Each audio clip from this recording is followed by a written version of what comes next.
Chapter 6 of the text deals with white blood cell disorders, and the very first discussion that we're going to have concerns leukopenia and leukocytosis. Let's begin by reminding ourselves that the hematopoietic stem cell is the progenitor cell in the bone marrow, and that it is CD34 positive.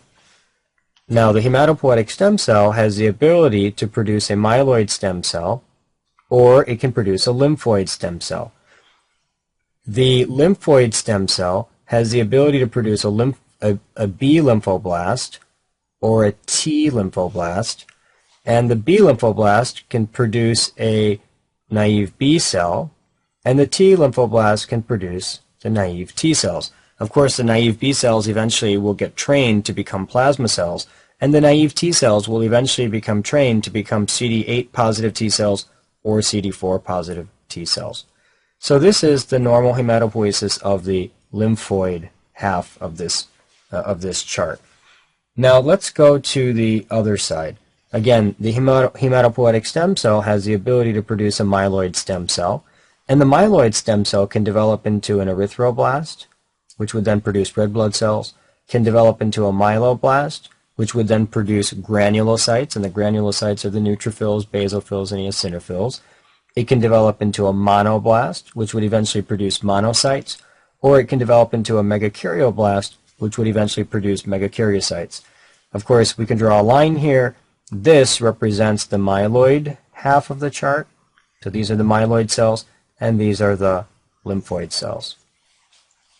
So this is normal hematopoiesis. Now, some of the problems that can occur with hematopoiesis is that we may get a circumstance in which we overproduce cells or underproduce cells or have a neoplastic proliferation of cells, and that's what really the remainder of this chapter is all about. Again, the cells mature as the hematopoietic stem cell begins to produce cells. The cells will eventually mature, and it's the mature cells that are released from the bone marrow into the blood. I think that's fairly obvious. The normal white blood cell count is about 5 to 10,000. If the white blood cell count is less than 5,000, we call that leukopenia. And if the white blood cell count is above 10,000, we call that leukocytosis. Now, what I'd like to establish here is that when a patient has a leukopenia, or when they have a leukocytosis, the leukopenia or leukocytosis is usually predominantly due to one cell type. For example, one possibility is something called neutropenia.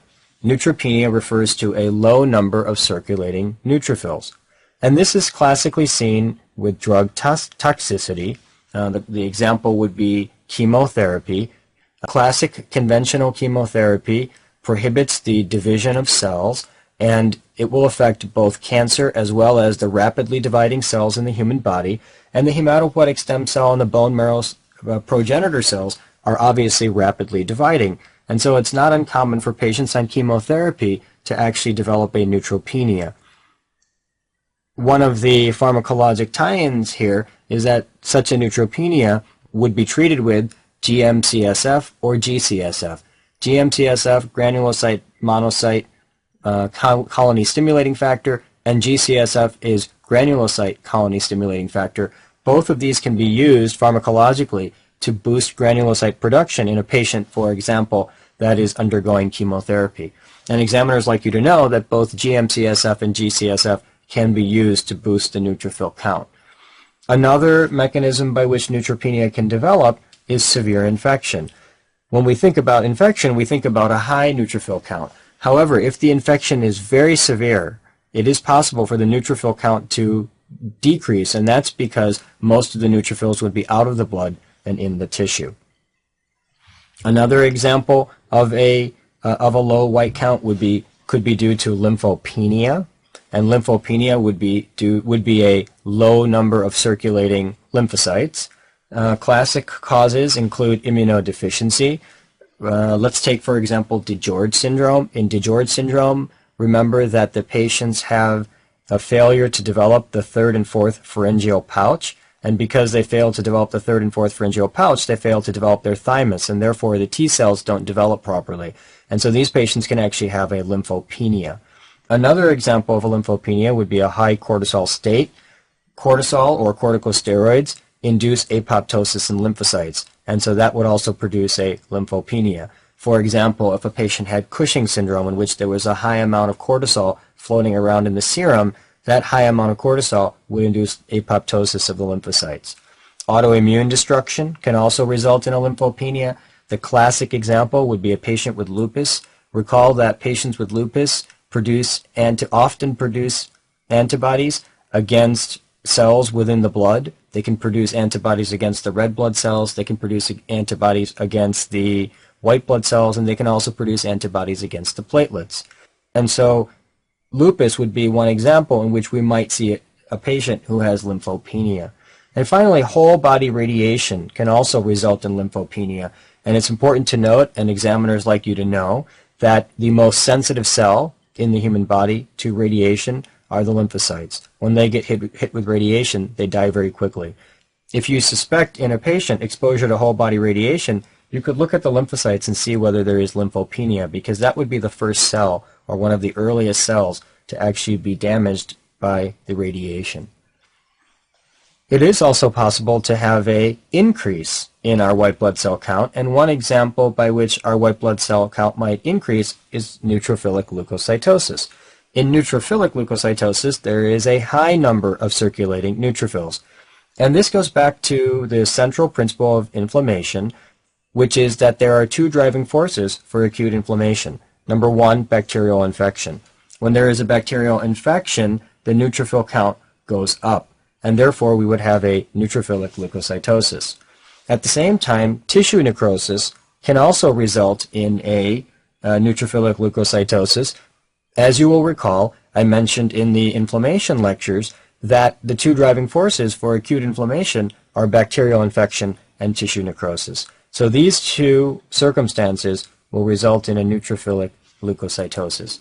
Now, what I'd like to also highlight is that in these two circumstances, the bone marrow will be pushed to release as many granulocytes and neutrophils as possible. And so one way by which the bone marrow will respond is by releasing cells that are slightly immature relative to the mature neutrophils. This is called a left shift, and one of the high-yield important points to recognize concerning a left shift is that when immature or precursor neutrophils are released into the blood, those cells are characterized by decreased Fc receptors. And of course, Fc receptors are important because they help the neutrophil to recognize immunoglobulin, which is going to act as an opsonin for phagocytosis. So there's going to be a decreased expression of Fc receptors in immature neutrophils, and so they don't function quite as well as a mature neutrophil.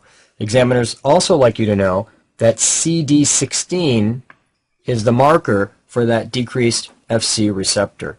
And so we could summarize it by saying that when patients have a left shift and immature neutrophils are released into the blood, those immature neutrophils are going to have decreased CD16, i.e. decreased Fc receptor. And that is actually an important principle that shows up on examinations.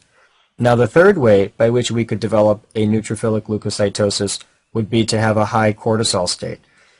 Now, remember from our discussions in inflammation that I mentioned that neutrophils exist in sort of two groups. One group that's floating around in the serum, and the other group that is called the marginated pool. And the marginated pool basically sits in the blood vessels, but is stuck to the endothelium, or the lining of the pulmonary vasculature, the vessels in the lung. So these neutrophils are sort of hanging out, almost like bats in a cave. When there is a high cortisol state, cortisol disrupts the ability for adhesion to occur, and when this disrupted adhesion occurs, this causes the adhesion to break and drops the neutrophils into the blood.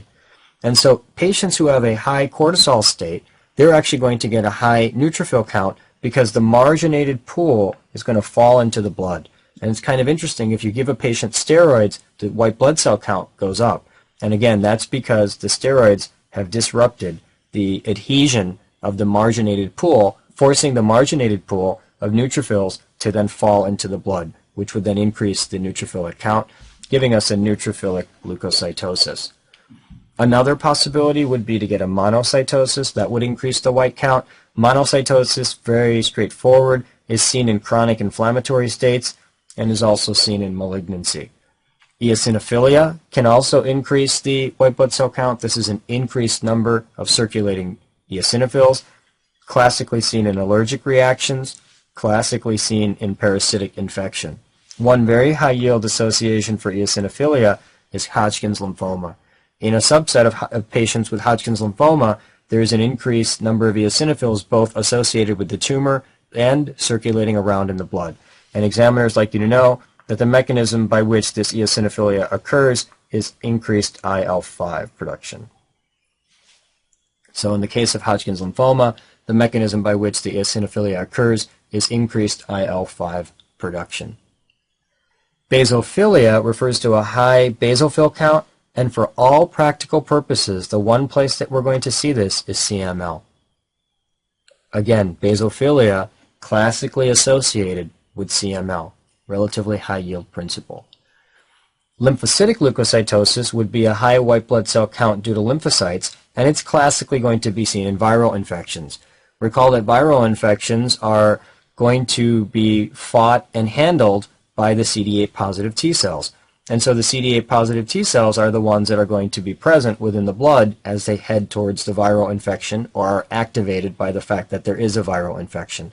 And that would result in a lymphocytic leukocytosis. One interesting organism that can cause a lymphocytic leukocytosis is Bordetella pertussis. Now obviously this is a bacteria, and bacteria generally don't cause lymphocytic leukocytosis. Instead we'd expect to see neutrophils. But this is the one exception, and because it's an exception, it's relatively high yield for examinations. This bacteria actually produces a special factor called lymphocytosis promoting factor. The lymphocytosis promoting factor blocks lymphocytes from leaving the blood to enter the lymph node. Now recall that lymphocytes are produced in the bone marrow, and then they go into the blood, and eventually they need to go to the lymph node in order to learn how to develop antibodies or to get stimulated to be able to fight infection. And so if the lymphocytes are blocked from entering into the lymph node, they'll actually be stuck in the blood. And if they're stuck in the blood, there'll be a lymphocytic leukocytosis. Here we get an opportunity, and I put it here because there really is no other place in the text to discuss it. But here we're going to take a little diversion, and we're going to discuss infectious mononucleosis. Infectious mononucleosis is an EBV infection, most commonly, that results in a lymphocytic leukocytosis because we're dealing with a virus, so the lymphocytic leukocytosis would be fighting the virus, and that lymphocytic leukocytosis is comprised of reactive CD8 positive T cells. That makes sense. Again, EBV is the more common cause, CMV is a less common cause. The virus is transmitted by saliva, and in fact this disease is also called kissing disease, and it classically affects teenagers. When an individual gets an EBV infection leading to infectious mononucleosis, there are three tissues that are going to be infected. The oropharynx will be infected, giving the patient a sore throat. The liver will be infected, giving the patient hepatitis, and EBV is an important cause of hepatitis. And the B cells will be infected. Now, in response to the infection, there will be a CD8 positive T cell response. Of course, if there's a virus, the virus will take over the genetic machinery of the cell. It will then express viral proteins on MHC class I, and the CD8 positive T cells will recognize that MHC class I. When there's a CD8 positive T cell response, that will result in a few things that will be apparent clinically. The patient will have generalized lymphadenopathy, i.e. the lymph nodes, multiple lymph nodes, will become enlarged. It's important to know for the purposes of examinations, and they like to ask, which area of the lymph node will be enlarged. That requires a little bit of background. Remember that in a lymph node, we have a cortex, then we have a paracortex, and then we have a medulla. And in the cortex is where the B cells live, and the paracortex is where the T cells live. And so when we have a EBV infection and infectious mononucleosis, there's going to be hyperplasia of the paracortex.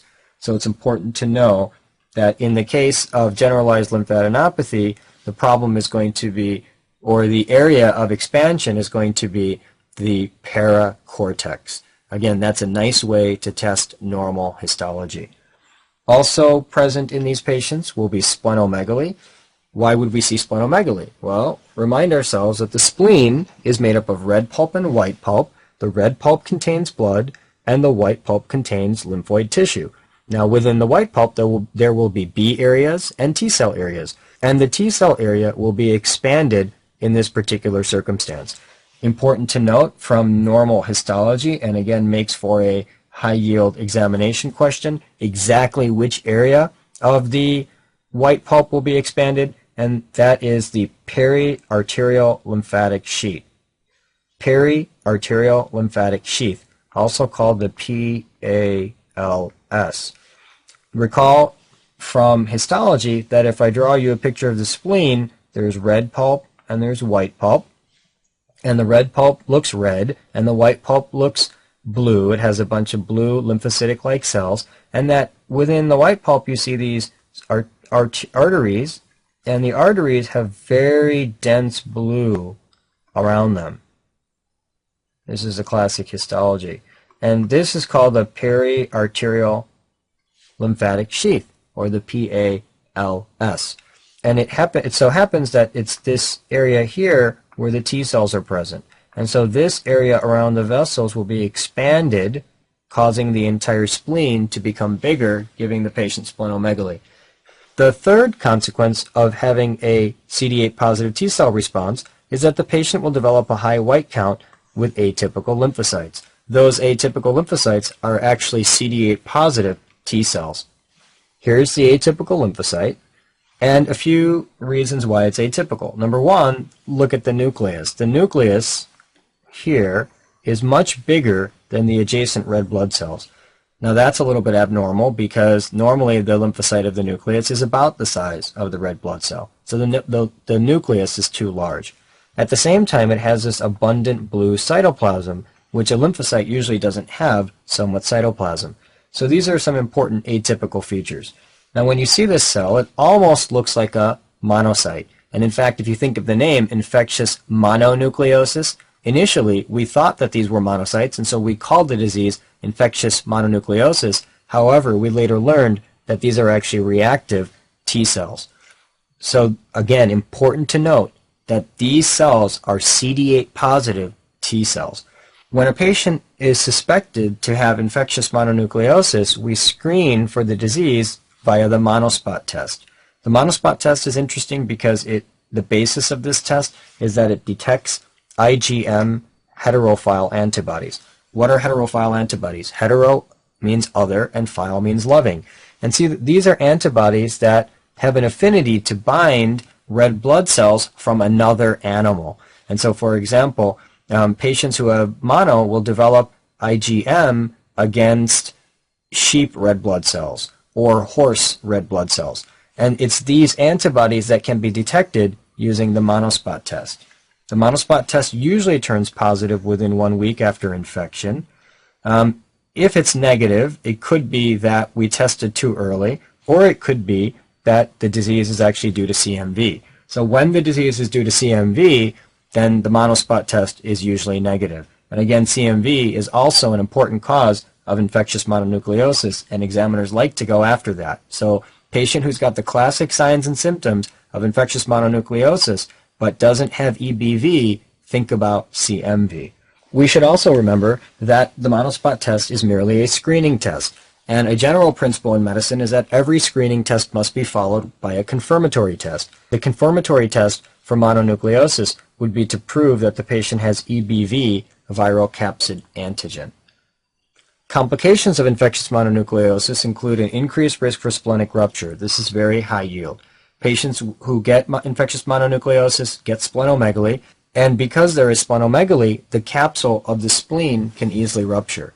Generally speaking, or classically speaking, we would advise patients who have infectious mononucleosis to avoid all contact sports for the next year. And of course, examiners like to go after that principle. Additionally, if patients are exposed to penicillin who have infectious mononucleosis, they can develop a rash. And finally, the virus infects B cells, and it can remain dormant within B cells. And the complication of this dormancy is actually twofold. First, it increases the risk for recurrence of infectious mononucleosis, and second, there is a risk in the future of development of lymphoma, especially if an immunodeficiency develops. Recall from our discussions in neoplasia that EBV is associated with an increased risk of lymphoma, and particularly in patients that are immunodeficient, for example, AIDS patients. Here's a picture of splenic rupture, and again, just to remind you, in patients with infectious mononucleosis, the spleen enlarges, and when the spleen enlarges, there's a risk of rupture. All patients with infectious mononucleosis are classically told to avoid contact sports for up to 1 year after resolution of the disease. And this closes off our discussion of leukocytosis and leukopenia, and we'll move on next to acute leukemia.